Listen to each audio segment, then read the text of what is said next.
শুভ জন্মদিন। আমি জাতীয় শিক্ষক শ্রদ্ধেয় ডক্টর নিরঞ্জন বন্দ্যোপাধ্যায় মহাশয়কে বলবো একটি পদ্য ভীমরাও বাবা সাহেব ভীমরাও আম্বেদকরের উদ্দেশ্যে নিবেদন করার জন্য এবং প্রদীপ প্রজ্বলনের জন্য সমস্ত অতিথিবর্গকে অনুরোধ করব। আমরা এগিয়ে যাচ্ছি, আমাদের অনুষ্ঠানের শুভ সূচনা হচ্ছে। মহারাজ এবং মঞ্চে উপস্থিত অন্যান্য গুণীজনের সান্নিধ্যে এবং স্পর্শে আজকে জ্বলে উঠুক আমাদের মঙ্গল প্রদীপ। আজকে একই সঙ্গে নানা ধরনের জিনিসের একটা মঙ্গলময় উপস্থিতি। যেমন আজ আমাদের জন্মদিন, তেমন আজকে শুভ নববর্ষের পুণ্যপ্রভাত, বাবা সাহেব আম্বেদকরের শুভ জন্মদিন। সমস্ত মঙ্গলময় কার্যকারণ যেন একসাথে উপস্থিত হয়েছে আজকে। জ্বলে উঠুক মঙ্গল প্রদীপ, জ্বলে উঠুক মানবতার আলোক শিখা, আরো আরো উত্তরোত্তর শ্রীবৃদ্ধি ঘটুক ভালো মানুষের, আরো আরো এগিয়ে যাক নিবেদিতা শিশুতীর্থ। সকল গুণীজনের আশীর্বাদ নিয়ে আমাদের আজকের এই মঙ্গলময় দিনটি, আমাদের জন্মদিনটি অনেক অনেক বেশি সার্থক হয়ে উঠুক, জ্বলে উঠুক মানবতার দীপ শিখা।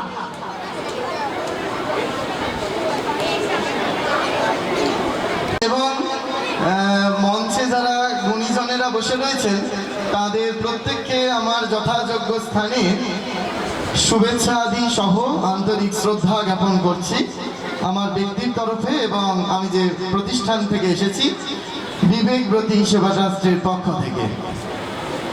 আজকে যেহেতু নববর্ষ, বর্ষের প্রথম দিবস, সেই জন্য সকলকে একযোগে নববর্ষের প্রীতি শুভেচ্ছাও একই সঙ্গে জ্ঞাপন করলাম। আজকের বিষয়টি এখানে বেঁধে দেওয়া হয়েছে। আমাকে যখন আমি জিজ্ঞেস করলাম যে শান্তনুবাবু কি নিয়ে বলা হবে, তখন বলা হলো যে আদর্শ পিতামাতা এবং আদর্শ শিক্ষক শিক্ষিকা, এই নিয়ে আজকে আমাকে বলতে বলা হয়েছে। এবং এখানে এসে যখন দেখছি এত ছোট ছোট বাচ্চারা সামনে বসে রয়েছে, তখন আমি চেষ্টা করব ওদের মতো করেও কিছু কিছু বলার। প্রথমেই একটা কবিতা দিয়ে শুরু করব। পূজনীয় স্বামী জ্ঞানলোকানন্দজি মহারাজের একটি খুব বিখ্যাত বই, আপনারা অনেকেই হয়তো জানেন, মূল্যবোধে ধন্য জীবন। এই মূল্যবোধে ধন্য জীবনের 15 নম্বর পৃষ্ঠায়, 14 নম্বর পৃষ্ঠাতে এর ইংরেজি অনুবাদটি আছে, ইফ এ চাইল্ড, যদি একটি শিশু। সেই যদি একটি শিশু, এই কবিতাটি আমি আগে একটু পাঠ করব। সেখানে মহারাজ বলছেন, একটি শিশু যদি সমালোচনার মধ্যে বড় হয় তাহলে সে দোষ দেখতে শেখে। সে যদি শত্রুতার মধ্যে বড় হয় তাহলে সে লড়াই করতে শেখে। সে উপহাসের মধ্যে বড় হলে লাজুক হতে শেখে। সে লজ্জার মধ্যে বড় হলে অপরাধ বোধ শেখে। কিন্তু প্রথমটি নেগেটিভ বলা হলো চারটে, এবার পজিটিভ বইতে বলা হচ্ছে, কিন্তু সে যদি সহনশীলতার মধ্যে বড় হয় তাহলে সে ধৈর্যশীল হতে শেখে। সে যদি উৎসাহের মধ্যে বড় হয় সে আত্মবিশ্বাসী হতে শেখে। সে যদি প্রশংসার মধ্যে বড় হয় তাহলে সে গুণের আদর করতে শেখে। সে সততার মধ্যে বড় হলে ন্যায়পরায়ণ হতে শেখে। সে যদি নিরাপত্তার মধ্যে বড় হয় তাহলে সে আত্মবিশ্বাসী হতে শেখে। সে যদি আনন্দ অনুমোদনের মধ্যে বড় হয় তাহলে সে নিজেকে ভালোবাসতে শেখে। সে যদি গ্রহিষ্ণুতার মধ্যে বড় হয় তাহলে সে জগতে ভালোবাসা খুঁজতে শেখে। শ্রী শ্রী মা ঠাকুরন বলছেন যে তার সংসারটি গড়ে উঠেছে ভালোবাসায়, তার মানে ঠাকুরের। আর এই যে নিবেদিতা শিশুতীর্থ, একটু আগেই নিবেদিতার মূর্তিতে আমরা মাল্যদান করলাম, শ্রদ্ধা জ্ঞাপন করলাম। সেই স্বামীজি নিবেদিতাকে বলছেন ভগিনী হয়েও তিনি মাতৃসমা। তিনি সকলের একাধারে বন্ধু, ভগিনী এবং মাতৃসম হয়ে ওঠার জন্য সেই তার নামাঙ্কিত স্কুলে এই যে পাঠ করা হলো স্বামী জ্ঞানলোকানন্দজি মহারাজের লেখা যদি একটি শিশু, পূজনীয় স্বামী বলভদ্রানন্দজি মহারাজ রামকৃষ্ণ মঠ ও রামকৃষ্ণ মিশনের অ্যাসিস্ট্যান্ট জেনারেল সেক্রেটারি মহারাজ, তিনি বলছেন বা বলেন যে এই কথাগুলি যদি সমস্ত অভিভাবক অভিভাবিকা শিক্ষক শিক্ষিকাদের ছাপিয়ে দেওয়া হয় তাহলে আর এইরকম সভার প্রয়োজন হয় না। কিন্তু যখন সভা করা হয়েছে তখন আদর্শ শিক্ষক শিক্ষিকা এবং আদর্শ পিতামাতা হব কেমন করে না, প্রথমেই একটি ইংরেজিতে খুব সুন্দর কথা আছে, বলছেন প্যারেন্টস আর ফার্স্ট টিচার অ্যান্ড টিচার্স আর সেকেন্ড প্যারেন্টস। আমাদের এই পিতামাতাদের মনে রাখা প্রয়োজন যে আমরা হচ্ছি প্রথম শিক্ষক শিক্ষিকা, আর শিক্ষক শিক্ষিকাদের মনে রাখা প্রয়োজন যে আমরা হলাম দ্বিতীয় মা বাবা। এই আমরা হলাম দ্বিতীয় মা বাবা, এটির ওপর যদি আমরা জোর দিই তাহলে আমরা দেখতে পাবো যখন আমরা শিক্ষক শিক্ষিকার ভূমিকা পালন করছি। শিক্ষক শিক্ষিকা মানে কি? স্বামী বিবেকানন্দ বলছেন সে হচ্ছে ম্যান মেকার, মানুষ তৈরির কারিগর।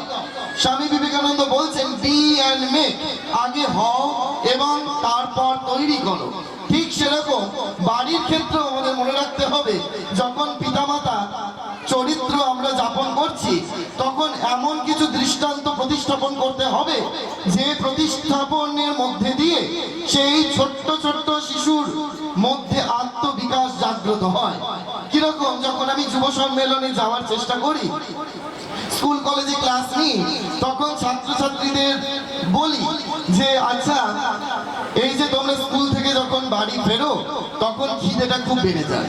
এটা আমাদের নিজেদের অভিজ্ঞতা থেকে বলছি, বিকেলবেলা 4টের সময় খুব খিদে পায়। মা বাড়ি যাওয়া মাত্রই সুন্দর করে একেবারে খাবার গুছিয়ে রাখেন, খাবার রেডি রাখেন, সেই খাবার ছাত্রছাত্রীরা খাচ্ছে। কিন্তু তাদের যখন জিজ্ঞেস করা হয় আচ্ছা তোমরা কি গিয়ে মাকে জিজ্ঞেস করো মা তুমি কখন খেয়েছো?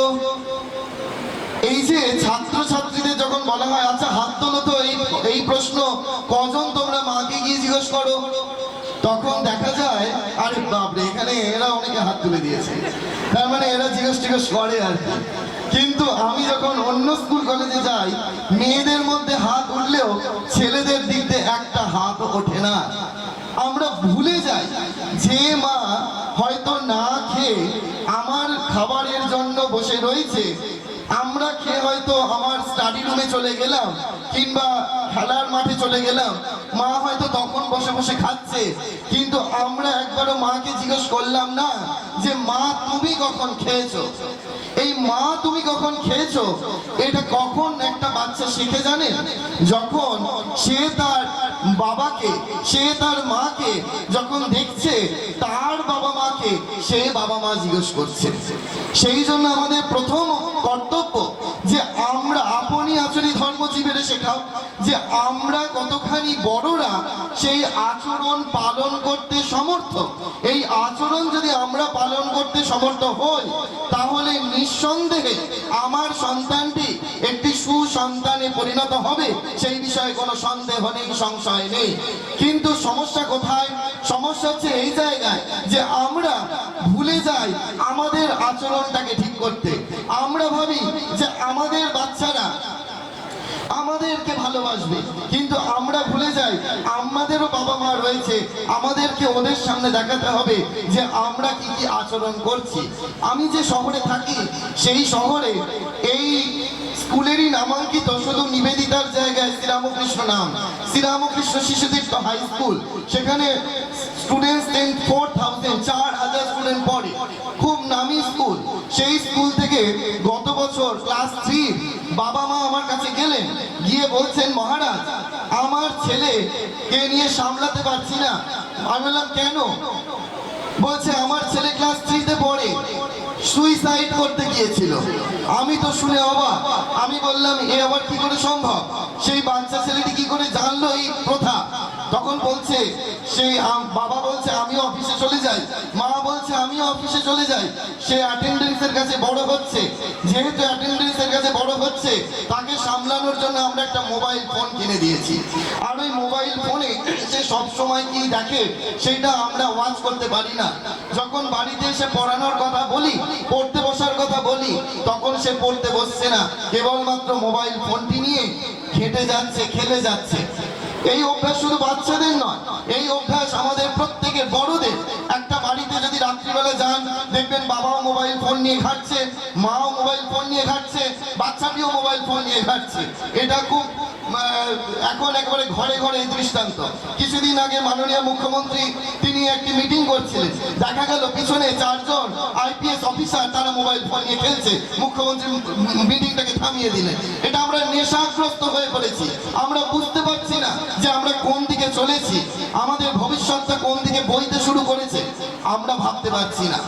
যদি আমরা এখনো সচেতন না হই, যদি এখনো আমরা নিজেদের চেতনা না ফেরে, তাহলে আমাদের ভবিষ্যৎ প্রজন্ম কোন দিকে এগোবে আমরা নিজেরাই কল্পনা করতে পারছি না। দুদিন আগে কলকাতার সল্টলেকে আমি একটা বক্তৃতা দিতে গেছি। আমার কাছে একজন বৃদ্ধা এলেন, এসে বলছেন, মহারাজ ঠাকুর মশাইকে বাড়িতে ডেকেছি। আমি বললাম, কেন ঠাকুর মশাইকে ডেকেছেন কেন? জলটা খুলে দিন। আমি বললাম, কেন বাড়িতে কোনো পুজো টুজো দেবেন? বলছে যে না, পুজোর জন্য নয়। আমি বললাম, তাহলে কেন ডেকেছে? বলছে আমার আর ওর, মানে আমার আর ওর মানে হাজবেন্ডের, দুজনেই বৃদ্ধা হয়েছি, আমাদের শ্রাদ্ধ করবার জন্য ডেকেছি। আমি বললাম, এই আবার কি? তো আমরা সন্ন্যাসীরা নিজেদের শ্রাদ্ধ করে আমরা সন্ন্যাসী হই, আপনারা কেন শ্রাদ্ধ করবেন? তখন বলছেন কাঁদতে কাঁদতে যে দেখুন মহারাজ, ওই পাশের কমপ্লেক্সে মিস্টার চ্যাটার্জি মারা গেলেন, মিসেস চ্যাটার্জি তার ছেলেকে ফোন করলেন, বিদেশে থাকে সেই ছেলে, বাবার মুখাগ্নিত করতে এলোই না, 13 দিনের দিন কাজ করতে আসবে, একটা ডোনেশন পাঠিয়ে বলে দিল, মা তুমি অমুক জায়গায় ডোনেশন দিয়ে দাও, আমার এখান থেকে ছুটি পাচ্ছি না, আমি যেতে পারবো না। আমার ছেলে মেয়েও তো, ভদ্রমহিলা বলছেন, আমাদের ছেলে মেয়েও তো বিদেশে থাকে মহারাজ, আমরা ভরসা করতে পারছি না যে আমাদের শরীর চলে গেলে তারা আসবে, সেই জন্য পুরোহিত ডেকেছি যে আমাদের শ্রাদ্ধ করে নেবার জন্য। বর্তমান পরিস্থিতি সেই দিকে যাচ্ছে। দুদিন আগের ঘটনা, কলকাতার নিমতলা শ্মশান, ছেলে আর মেয়ে তার মৃত বাবাকে পোড়াতে এসেছে। পোড়াতে এসে দেখছে সামনে অনেকগুলো ডেড বডি পড়ে আছে, অনেকটা সময় লাগবে। তখন সেই ছেলেটি এবং মেয়েটি ওখানে আঞ্চলিক কিছু লোককে জোগাড় করলো, জোগাড় করে কিছু টাকা দিয়ে দিল, বললো যে আপনারা আমার বাবাকে ডেড বডিটা পুড়িয়ে দেবেন, আমরা আসলাম। এই হচ্ছে আমাদের বর্তমান পরিস্থিতির দিকে এগোচ্ছি আমরা। আমরা বুঝতে পারছি না যে আমাদের সচেতনতার কতখানি প্রয়োজন। আমরা বলছি মুখে যে আমাদের যুগে, আমাদের সময়ে সমাজটা কত ভালো ছিল, আমাদের সময় আমরা কত ভালো ছিলাম। আরে মশাই কি হয়েছে? যেটু তুমি কি একটাও তোমাদের ভবিষ্যৎ প্রজন্মকে বিবেকানন্দের বই হাতে তুলে দিয়েছো? তোমরা তো বলছো যে তোমাদের সময় নাকি খুব ভালো ছিল, কিন্তু সেই ভালো থাকার প্রয়াসটা আর ঘটছে না। আমরা ভুলে যাচ্ছি যে কি করে আমাদের ভবিষ্যৎ প্রজন্মকে আরো ভালো থেকে আরো ভালো করা যায়। এই যে ভুলে যাচ্ছি, আমাদের আচরণের মধ্যে প্রকাশ পাচ্ছে না, আমাদের আচরণের মধ্যে দেখা যাচ্ছে না। সেই জন্য আমাদের মনে রাখতে হবে যে আমরা যখন পিতামাতা হয়েছি, আমরা যখন শিক্ষক শিক্ষিকা হয়েছি, তখন এইটি জেনেই আমাদের মনে রাখতে হবে যে কেবলমাত্র আমাদের ত্যাগের পথে, এটা একটা তপস্যা, পিতামাতা হওয়া একটা তপস্যা, এবং আদর্শ পিতামাতা হওয়া আরেকটি গভীর তপস্যা। এইটি যদি আমরা মনে রাখতে পারি, আমাদের সারাটা জীবন আমরা শুধু দিয়ে যাব। প্রত্যন্তরে যদি আমরা কিছু প্রত্যাশা করি যে আমার ছেলে আমায় দেখবে, আমার মেয়ে আমায় দেখবে, তাহলেই গন্ডগোল হয়ে যাবে। আপনারা নিশ্চয়ই সকলে সেই অপুর সংসার দেখেছেন, সেইখানে সেই চিত্রটা একেবারে পরিষ্কার রূপে ধরা পড়েছে। সেটা যদি আপনারা ভালো করে দেখেন তাহলেই বুঝতে পারবেন। আমার ভীষণ ভালো লাগে। তো সেই জন্য আমাদের মনে রাখতে হবে যে আমরা কিরকম ভাবে সেই বাচ্চাদের কাছে আমাদের নিজেদেরকে তুলে ধরবো। আমরা ভালো কথা বলবো, কিন্তু ভালো কথা যদি বারবার করে বলি তাহলে সেই ভালো কথাটাও কেউ নেবে না। তখন সে বলবে যে কি ঘ্যান ঘ্যান করছে। আমরা বলি না যে ভাঙা কাসর বাজিয়েই চলছে, এই ভাঙা কাসর বাজানো চলবে না। আমাকে নতুন পদ্ধতি অ্যাপ্লাই করতে হবে। আমার বাচ্চাটির সঙ্গে, আমার সন্তানের সঙ্গে আমার বন্ধুত্ব স্থাপন করতে হবে। যদি আমি বন্ধুত্ব স্থাপন একবার করতে পারি, তাহলে দেখা যাবে যে সে আমার কাছে সমস্ত কথা উজাড় করে বলছে, আমি তার কাছে সমস্ত কথা উজাড় করে বলতে পারছি। যদি এই বন্ধুত্ব স্থাপন না হয়, যদি আমরা দেখবেন অনেক সময় কি করি, বাড়িতে হয়তো একটি বাচ্চা রয়েছে, তার বন্ধু এসেছে, যেই তার বন্ধু এসেছে তখন নিজের সন্তানটিকে দেখিয়ে বলি যে দেখ তোর বন্ধু কত সুন্দর পড়াশোনা করছে, কত সুন্দর আবৃত্তি করছে, কত সুন্দর গান গাইছে। খবরদার বলবেন না, চেঞ্জ করুন।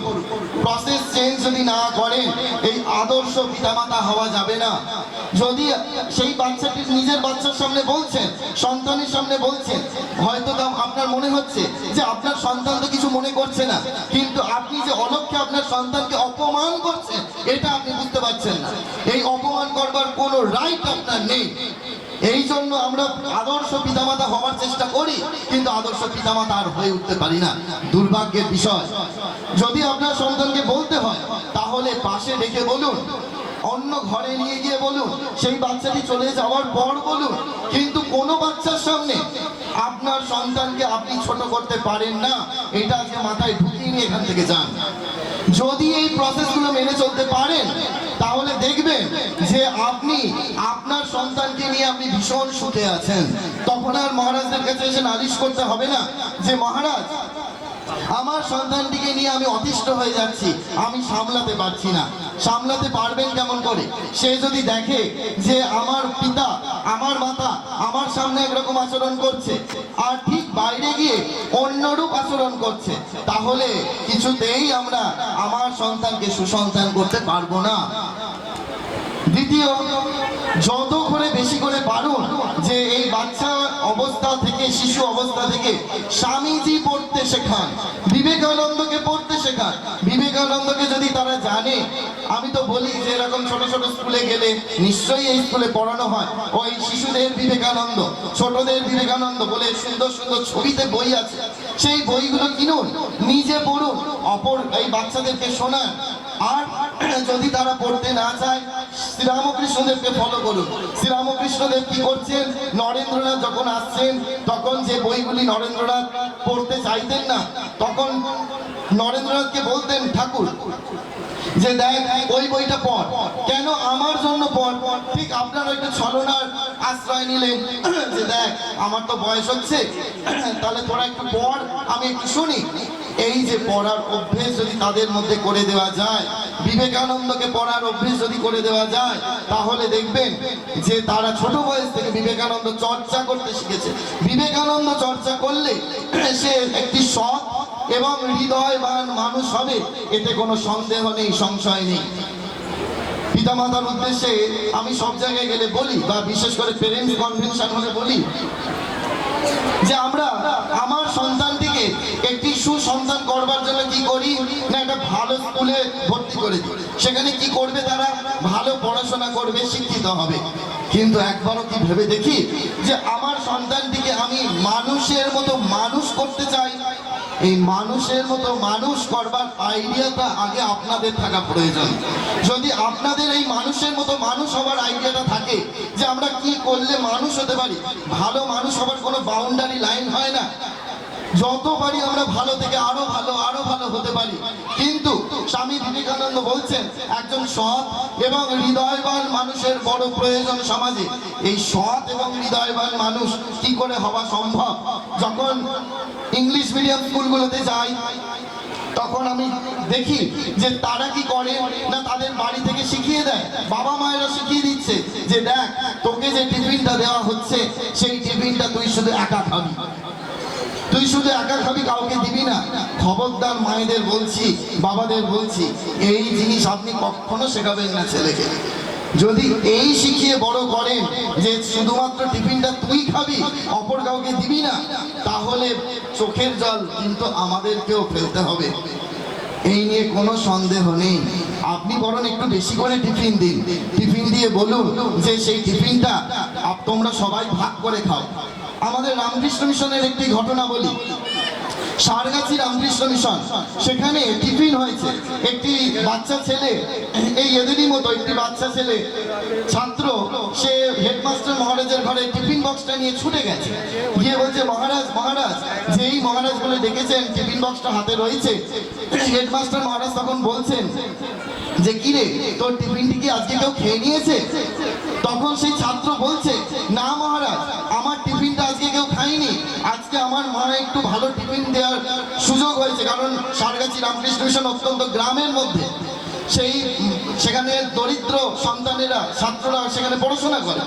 সেইখানে বলছে সেই ছাত্রটি, আমার মা আজকে একটু ভালো টিফিন দেওয়ার সুযোগ হয়েছে, আমি আমার বন্ধুকে বলছি খেতে, সে খাচ্ছে না। মহারাজ, ওকে একটু বলুন যেন আমার টিফিনটা খায়। এই হচ্ছে রামকৃষ্ণ মিশনের শিক্ষা।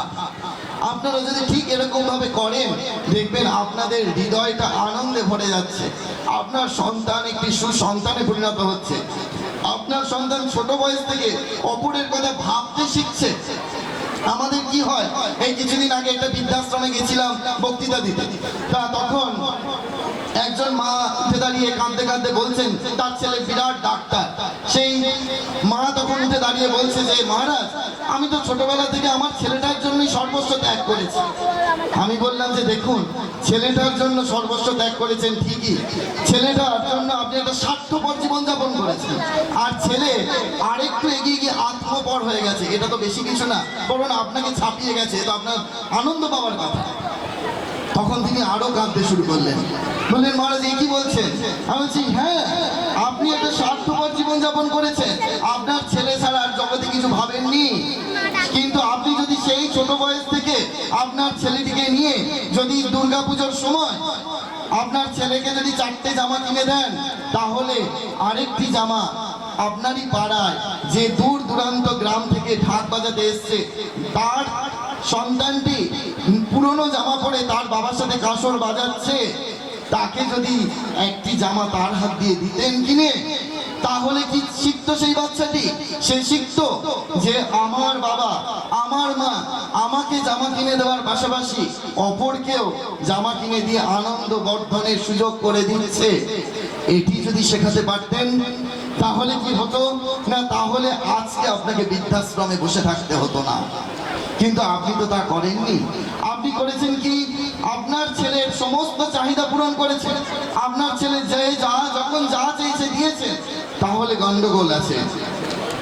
বাচ্চাদের একটু অভাব বোধ শেখান, এখনো সুযোগ আছে। এই ছোট ছোট কিশোর কিশোরীরা বসে রয়েছে, ভবিষ্যৎ, গোটা ভবিষ্যৎ পড়ে রয়েছে। আপনারা যদি ঠিক এই রকম ভাবে আপনারা জীবনটিকে যাপন করতে পারেন, তাহলে দেখবেন এই ছোট ছোট কিশোর কিশোরী আজকে যে ক্ষমতা নিয়ে এখানে বসে রয়েছে, সেই নিবেদিতা শিশু তীর্থ স্কুলের ছাত্র ছাত্রী হিসাবে শুধুমাত্র স্কুল নয়, এই অঞ্চল নয়, গোটা দেশ গর্ব অনুভব করবে। আমি তো এই এতখানি আশাবাদী। আমি যখন রাজ্যের বাইরে যখন বলবার সুযোগ পাই, আমি বলি যে আমাদের বাচ্চাদের এইটি শেখান যে আমাদের প্রথম আমাদের এই দেশটিকে ভালোবাসতে হবে। কিন্তু আমরা কি শেখাই? আমরা শেখাই হচ্ছে তোমার পাশের বাড়ির দাদা বিদেশে গিয়ে চাকরি করছে, তোমাকেও বিদেশে গিয়ে চাকরি করতে হবে, না হলে তোমার স্ট্যাটাসটা ঠিক থাকবে না। ছোটবেলা থেকে যদি আমরা এই শিক্ষায় শিক্ষিত করি, তাহলে একটা যন্ত্রবৎ মানুষে পরিণত হবে। কিন্তু স্বামী বিবেকানন্দ যে মানুষ চাইছেন, স্বামী বিবেকানন্দ যে ভবিষ্যতের ভারত দেখতে চাইলেন, সেই ভবিষ্যতের ভারত আমরা তৈরি করতে পারবো না। তাই আসুন না, একটু সবাই মিলে যদি একটু সচেতন হই, তাহলে দেখব যে আমরা একটা নতুন সমাজ তৈরি করতে পারছি। আমার খুব ভালো লাগে যখন এই পেরেন্টস কনভেনশনে যাই, টিচার্স কনভেনশনে যাই, কারণ এই টিচার এবং পেরেন্টস তারাই পারে একমাত্র এইরকম সুসন্তান তৈরি করতে। পূজনীয় স্বামী বলভদ্রানন্দজি মহারাজ বলেন যে অনেক সময় অনেক কিছুর কারণে আপনারা হয়তো মিশনের স্কুলগুলোতে আপনাদের সন্তানদের দেন, কিন্তু যদি আপনারা নিজেরা বাড়িতে সেই পরিবেশটিকে তৈরি করতে পারেন, তার থেকে বড় আর কিছু হয় না। পিতামাতার কাছে একটি সন্তান যত ভালো মানুষ হবে, মিশনে গিয়ে তত ভালো মানুষ হতে পারে না। কিন্তু অনেক সময় কি হয় না, বাবা মা চেষ্টা করলেও বাড়ির পরিবেশটি হয়তো ঠিক মতো তৈরি করা সম্ভব হয়ে ওঠে না।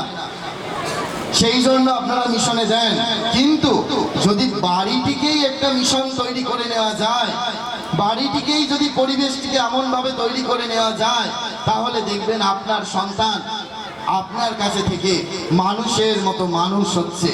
সেই জন্য আমি বলি যে ভালো শিক্ষিত করবার জন্য, সুশিক্ষিত করবার জন্য যেমন একটা ভালো স্কুলে তাকে ভর্তি করছেন, ঠিক সেরকম ভালো মানুষ করবার জন্য এই ভালো মানুষদের কাছে ছেলেদেরকে নিয়ে যাবেন। বলা হচ্ছে হিয়াতে হিমতি তাত হি নৈস্তহ সমাগমা সাময়িস্ত সমতামেতি বিশিষ্ট বিশিষ্টতা। হীন লোকের সঙ্গে মিশলে আমাদের মতি মানে বুদ্ধি, বুদ্ধিটা হীন হয়ে যাবে। সমান লোকের সঙ্গে মিশলে আমাদের বুদ্ধিটা সমান থাকবে। আর যদি বিশিষ্ট বর্গের সঙ্গে মিশি তাহলে আমাদের বুদ্ধিটা বিশিষ্টতা লাভ করবে। সেই জন্য আমাদের মনে রাখতে হবে ছেলে মেয়েকে সংস্কৃতি প্রবণ করতে হবে। সুসন্তান তৈরি করবার জন্য তাদের মধ্যে থাকা যে সমস্ত ভালো গুণ, সেই গুণগুলোর বার করে নিয়ে আসতে হবে। এখানে নিশ্চয়ই অনেক শিক্ষক শিক্ষিকারা আছেন, তাদের উদ্দেশ্যে একটা কথা বলবো। আমরা অনেক সময় মনে করি যে এই ছাত্রটিকে আমি তৈরি করেছি, এই ছাত্রীটিকে আমি তৈরি করেছি। কোনো ছাত্র কোনো ছাত্রীকে আমরা তৈরি করতে পারি না। আর প্রথম এটা পজিটিভটা বলছি, তার আগে একটা নেগেটিভ বলি। স্বামীজি বলছেন শিষ্য শরৎচন্দ্র চক্রবর্তীকে যে দেখ, বাবা মায়েরা সন্তানদের ছোট থেকেই গরু গাধা এই বলে বড় করে, আর যত আমরা ওই গরু গাধা বলে বড় করব তত আমাদের সন্তানেরা ওই গরু গাধাই পরিণত হবে। স্বামী বিবেকানন্দ বলছেন সেই মাদালসার চরিত্র মনে রাখতে হবে। দোল দিচ্ছে ক্রাডেল বেবি, সেই তার সন্তানকে দোল দিচ্ছে আর বলছে শুদ্ধ অসি বুদ্ধ অসি, তুমি শুদ্ধ বুদ্ধ মুক্তস্বর আত্মা শ্রীনন্ত বিশ্ব অমৃতস্ব পুত্রাহ আই ধামানি দিব্যানি দস্তু বেদাহম এতম পুরুষম মহন্তম আদিত্য বর্ণ তমস পরস্তা তমেব বিদিত্ব অতিমৃত্যু মেয়েতি নান্য পন্থা বিদ্যত নায়। শোনো শোনো অমৃতের পুত্রগণ, শোনো শোনো দিব্যধাম নিবাসীগণ, তোমাদের আমি এমন একটি পথের সন্ধান দেব যে পথে সূর্যের আলোকের থেকেও এমন এক উজ্জ্বল আলো পাবে। সেই আলোর সন্ধান পেলে তোমরা অমরত্ব লাভ করবে এবং এছাড়া অন্য কোনো পথ নেই। এই কথা স্বামী বিবেকানন্দ বলছেন, আমাদেরকে অমৃতের পুত্র বলে অ্যাড্রেস করছেন। আমরা প্রত্যেকে সেই অমৃতের পুত্র, সেই অমৃতের পুত্রকে আমরা তৈরি করতে পারি না। আমার একটা খুব পছন্দের গল্পের মধ্যে একটি গল্প বলে শেষ করি, বিশেষ করে শিক্ষক শিক্ষিকাদের উদ্দেশ্যে। একজন মূর্তির কারিগর, তিনি ভীষণ সুন্দর মূর্তি তৈরি করেন, ভীষণ সুন্দর মূর্তি তৈরি করেন। সেই মূর্তির কারিগর, তাকে জিজ্ঞেস করা হলো, প্রশ্ন করা হলো, আচ্ছা আপনি এত সুন্দর মূর্তি কি করে তৈরি করেন? তখন সেই মূর্তির কারিগর বলছেন, আমি তো কোনো মূর্তি তৈরি করি না। মানে আপনি এত সুন্দর মূর্তি তৈরি করছেন অথচ বলছেন আপনি কোনো মূর্তি তৈরি করেন না?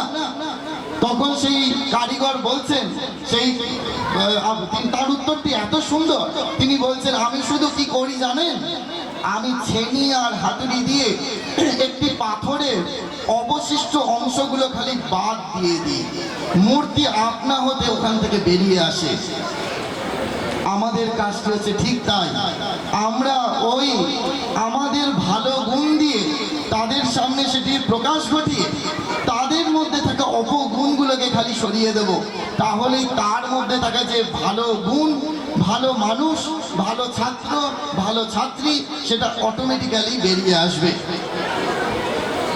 শেষ দুটো কথা বাচ্চাদের জন্য একটু বলি। তোমরা সকলে ভালো আছো? Very good. আমি এখন যা বলবো আমার সাথে সাথে একটু বলতে পারবে? খুব সুন্দর। দেখো, আমি যখন তোমাদের মধ্যে এরকম বাচ্চাদের স্কুলে যাই তখন একটা জিনিস শেখাই। আচ্ছা তোমরা কি করো যে প্রতিদিন সকালবেলা ঘুম থেকে উঠে বাবা মাকে প্রণাম করো? কি কে কে করো একটু হাত তোলো দেখি। ওখান থেকে দিদিমণি বলছেন কেউ করো না। হ্যাঁ, এখানে কিন্তু হয়তো তোমাদের মায়েরা বসে রয়েছে, বাবারা বসে রয়েছে। আমি শেখাবো। আমার যত স্কুল কলেজে গেছি এ যাবৎকালে আমার 161টি স্কুল 24টি কলেজে ক্লাস নেওয়ার সৌভাগ্য হয়েছে। সেই স্কুল কলেজে গিয়ে আমি শেখাই যে বাচ্চাদের কম্পালসারি সকালবেলা ঘুম থেকে উঠে দেবতা দেবীদের পরে প্রণাম করুক, কোনো ক্ষতি নেই, আগে বাবা মাকে প্রণাম করুক। এবং আপনারা বাড়ির বড়রা যদি আপনারা আপনাদের বাবা মাকে প্রণাম করতে শেখাতে পারেন বা দেখাতে পারেন ওদের সামনে, তাহলে এরাও কিন্তু এই একই পন্থা অবলম্বন করবে, এতে কোনো সন্দেহ নেই। ঠিক আছে, আমার সাথে একটু বলো তো দেখি। ভূমের গরিয়সী মাতা, স্বর্গাৎ উচ্চতর পিতা, জননী জন্মভূমিশ্চ স্বর্গাদপি গরীয়সী, পিতা স্বর্গ পিতা ধর্ম, পিতরি পরমং তপ, পিতরি প্রীতিমা পণ্যে, প্রিয়ন্তে সর্বদেবতা, যৎ প্রসাদাৎ জগদ্দৃষ্টং পূর্ণ কাম যদাশিষা প্রত্যক্ষ দেবতা ঐমে তুভ্যং মাত্রৈ নমো নমঃ। অসৎ হইতে মোড়ে সৎ পথে নাও, জ্ঞানের আলোক জেলে আধার ঘুচাও, মরণের ভয় যাক অমর করো, দেখা দিয়ে ভগবান শঙ্কা হরো, করুণা আশিস ঢালো, রুদ্র শিরে চিরদিন থাকো মোর, জীবন ঘিরে ঝরিয়া পড়ুক শান্তি, চরাচরময় চির শান্তি পরিমলে, ভরুক হৃদয় গরিব মূর্খ জনে, দেবতা বলিয়া মেনো, তাদের সেবায় পরম ধর্ম যেন, বলো দিনরাত মা আমায় মানুষ করো, দুর্বলতা কাপুরুষতা নিঃশেষে দূর করো, কিছুতে পেও না ভয়, তোমার ভিতরে অসীম শক্তি, তুমি আনন্দময়। নমঃশ্রী জ্যোতিরাজায় বিবেকানন্দ सूरय सच्चित सुख स्वरूपाय स्वामिने तापहारिणे। हे स्वामीजी আমাদের প্রণাম গ্রহণ করো, আমাদের সবাইকে ভালো রেখো, আমাদের সবাইকে মানুষ করো। মনে থাকবে তো? তাহলে আমরা প্রতিদিন সকালবেলা ঘুম থেকে উঠে বাবা মাকে প্রণাম করে তারপরে স্কুলে আসবো বা অন্য কোনো কাজ করব। আজকের এই নববর্ষের প্রথম দিনে সংকল্প নিয়ে বাড়ি ফেরো, এবং স্কুলেও আমি বলে দেবো যেন এটা কম্পালসারি একটা রুলস করে দেওয়া হয় যে আমরা যেন সকালবেলা ঘুম থেকে উঠে বাবা মাকে প্রণাম করি। বাবা মাকে যদি প্রণাম করো এই বয়স থেকে, আর আপনারা যদি এটি করতে শেখান, জীবনে কোনো কাজে অসফল হবে না সন্তানেরা। আমি হলফ করে আজকের বছরের প্রথম দিন 1431 নববর্ষে আমি এই কথা দিয়ে যাচ্ছি আপনাদেরকে। আসুন আপনাদের সন্তানকে সুসন্তান তৈরি করবার জন্য আমরা নিজেরা আদর্শ পিতামাতা, আদর্শ শিক্ষক শিক্ষিকা যাতে হয়ে উঠতে পারি, সেই চেষ্টা সর্বতোভাবে আমাদের সফল হোক। ঠাকুর মা স্বামীজির কাছে আমার এই বিনীত প্রার্থনা। পুনরায় আবার সমস্ত এই অনুষ্ঠানের উদ্যোক্তাদের সাধুবাদ জানাই, আন্তরিক শ্রদ্ধা নমস্কার জানাই, গুণীজনদের শ্রদ্ধা নমস্কার জানাই, অভিভাবক অভিভাবিকাদের শ্রদ্ধা নমস্কার জানিয়ে বক্তব্য এখানে শেষ করলাম। সকলে ভালো থাকবেন, নমস্কার, শুভ নববর্ষ।